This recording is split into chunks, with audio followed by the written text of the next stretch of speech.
Quand on pense aux grandes affaires criminelles africaines, le nom du Togo ne revient que très rarement dans l'équation. Et pourtant, à la fin de l'année 2011, une série de disparitions va plonger le pays dans une peur insondable. Tous les soirs, je vous raconte une petite histoire pour que vous dormiez bien. Lomé est la capitale du Togo et en 2011, c'est une ville extrêmement dynamique.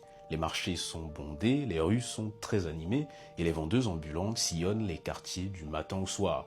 Mais dans les quartiers nord de la ville, quelque chose d'inquiétant commence à se produire. De temps en temps, on a une adolescente qui ne rentre pas chez elle, une vendeuse ambulante qu'on avait l'habitude de voir passer à un endroit et qu'on ne revoit plus, ou une femme un jour sortie travailler et dont on n'a plus de nouvelles depuis des jours.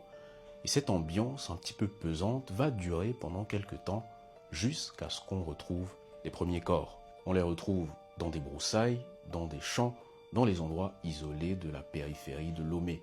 Les victimes sont toutes des femmes, elles sont âgées entre 12 et 36 ans. Et ce n'est même pas ça le fait le plus effrayant, car ce qui donne réellement des sueurs froides aux enquêteurs, c'est le fait que beaucoup de ces corps sont retrouvés avec des marques de mutilation. Leurs parties intimes leur ont été enlevées avec une extrême précision. À partir de là, les rumeurs de crimes rituels vont se répandre dans la ville comme une traînée de poudre. Les familles ont peur, les jeunes femmes ne veulent plus sortir de chez elles, l'affaire prend une ampleur nationale. Et face à la pression populaire, la gendarmerie va décider de mettre en place une cellule d'enquête spécialement dédiée à la résolution de cette affaire. Pendant des mois, les enquêteurs vont interroger des témoins, recouper des témoignages et mettre en place un portrait robot du suspect. Puis, le 15 mars 2012, tout va basculer. Ce jour-là, les gendarmes surveillent discrètement plusieurs secteurs de Lomé lorsque vers midi, ils remarquent un homme qui tente de convaincre une jeune vendeuse ambulante de 16 ans de le suivre dans un endroit isolé. Ils interviennent immédiatement. Cet homme s'appelle Kossi Pacha Simlia et la perquisition qui va avoir lieu quelques temps après son arrestation va révéler beaucoup de ses secrets. Chez lui, les enquêteurs vont retrouver des dizaines de sous-vêtements féminins, des perles, des soutiens-gorge et d'autres objets considérés comme appartenant potentiellement aux victimes. C'est décidé, cet homme doit être interrogé un peu plus en profondeur. Et pendant cet interrogatoire, les enquêteurs réussissent à obtenir des aveux. Kossi Pacha Simlia va alors leur affirmer avoir participé à des meurtres de jeunes femmes dans la région de Lomé. Mais il affirme qu'il n'a pas agi seul puisqu'il a des complices. Et parmi les noms qu'il ne tardera pas à citer, on a Bruno Ama. Pour beaucoup de Togolais, c'est un choc immense car Bruno Ama n'est pas connu pour être un criminel.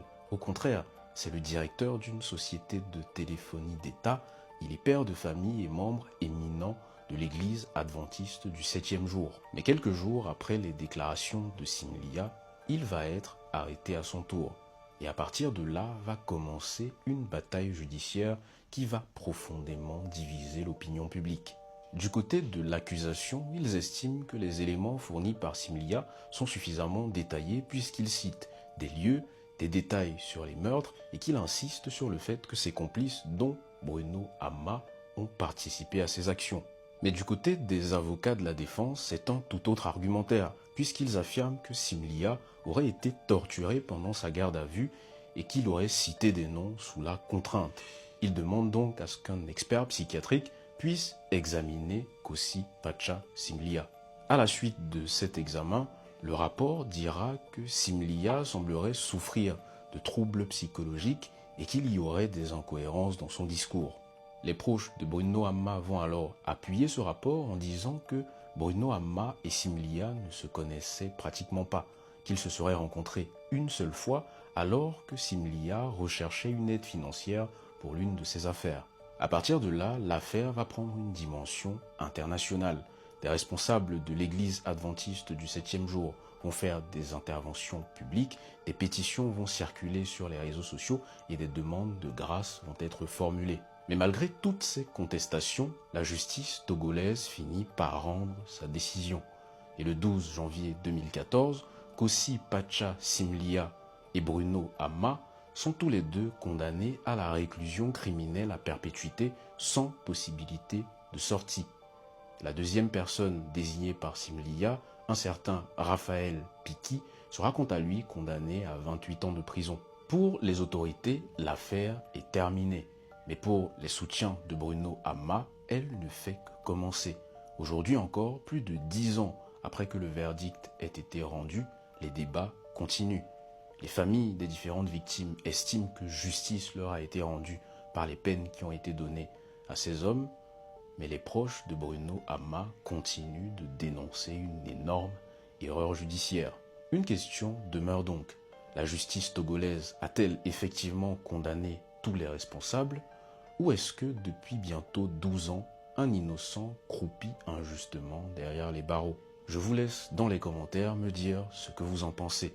N'hésitez pas non plus à liker la vidéo, à la republier, ça me donne vraiment beaucoup de force, et à vous abonner à la chaîne.